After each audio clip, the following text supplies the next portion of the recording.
After arriving in Colombia, Mushroom and I decided to visit a local coffee farm to learn about where coffee comes from and how it's made. But before we could do that, we had to get there.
We just walk around, I guess.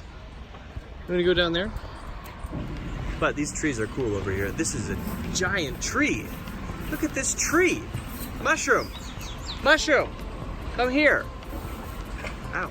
It's not only big, Mushroom, it's also huge. Ah, I see. This must be the coffee pipe.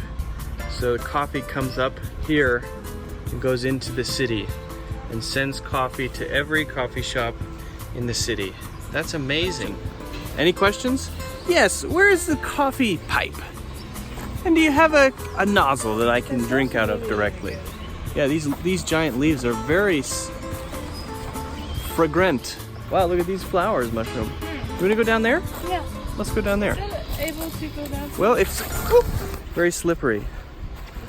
Gotta watch out for that.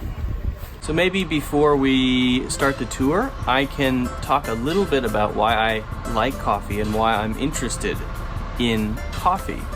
I started drinking coffee when I was 6 years old. My dad gave me a cup of coffee and said, "Here, drink this." And I said, "I don't want to drink it." He said, "Just drink it." So I did. And I said, "Can I have some sugar?" He said, "No, no sugar. Drink it like a man." "Can I add milk?" "No, no milk. Drink it like a man." So I did. The thing that really is interesting though is the more you drink coffee, which obviously is a great drink because it helps you stay alert, helps you wake up in the morning. The more you drink it, the more you start to notice the differences, the subtleties in the taste. And then you want to learn about why. Why is this cup of coffee good and another one bad? It's because at every point in the process, whoever is doing it can do it well or not so well. Whether you're at the growing stage, or the stage where you dry the beans out, or the stage where you're roasting the beans, that means basically cooking the beans, or the stage where you're making the coffee. At every stage, there's some art involved, and you can do it well or not well, and that really changes the taste. So anyway, that's why I think coffee is interesting, and we're about to start this tour. The first thing we did was check out the coffee plants themselves to see how and where coffee grows. Actually, it grows on little trees, and our guide, who was a very cool and knowledgeable guy from Urbania, which hosted the tour, told us a lot about the conditions that are necessary for growing coffee.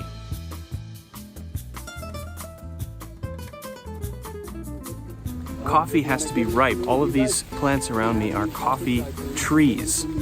And if you look here, you can see that we have a lot of berries. Some of them are green, some of them are red, and it's the red ones that we want.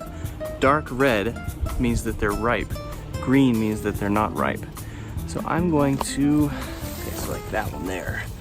That is a nice. I picked 16 coffee beans, actually 20. First, what they do is weight how much coffee they picked. So here, this is full of beans, right? If you look over here, that's where they drop it in, here and there.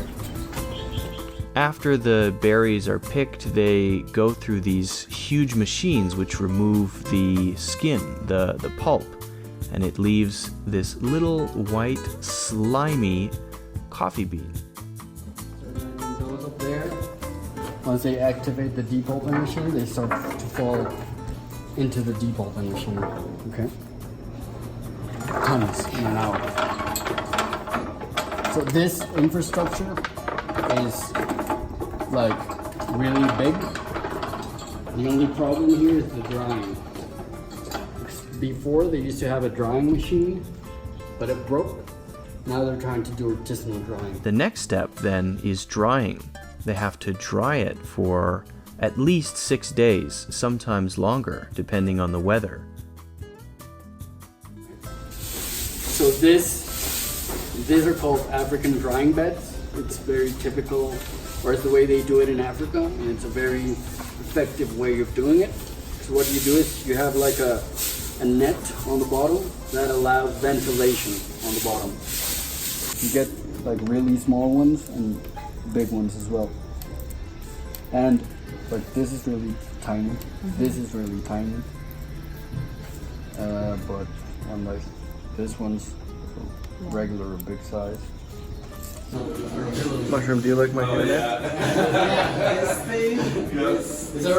So nice. So we've looked at where they pick the coffee, the trees. We've looked at how they process the coffee, get rid of the pulp, how they ferment it, dry it. Now we're going to be looking at cooking the coffee, roasting the coffee.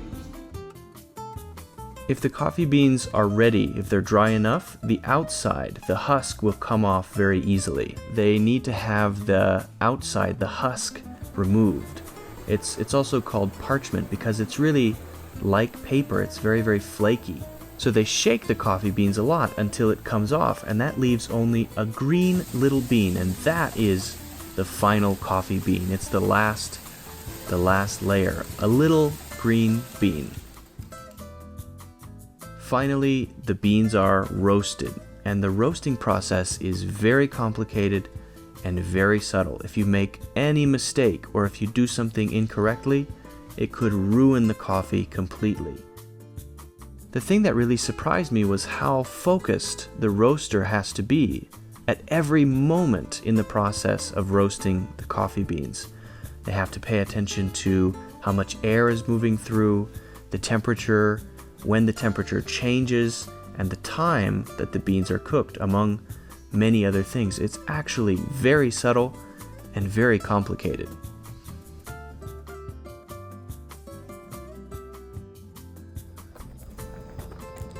All right, so we've finished the tour. The coffee tour is finished. It was actually really interesting. I don't do a lot of touristy stuff, but this is one where we actually got to see the process step by step, from growing it to roasting it and now to drinking it. We're about to go drink some more coffee. Really interesting. So if you guys come to Colombia, if you come to Medellin, make sure you do this tour. It's really cool. And see you guys next time.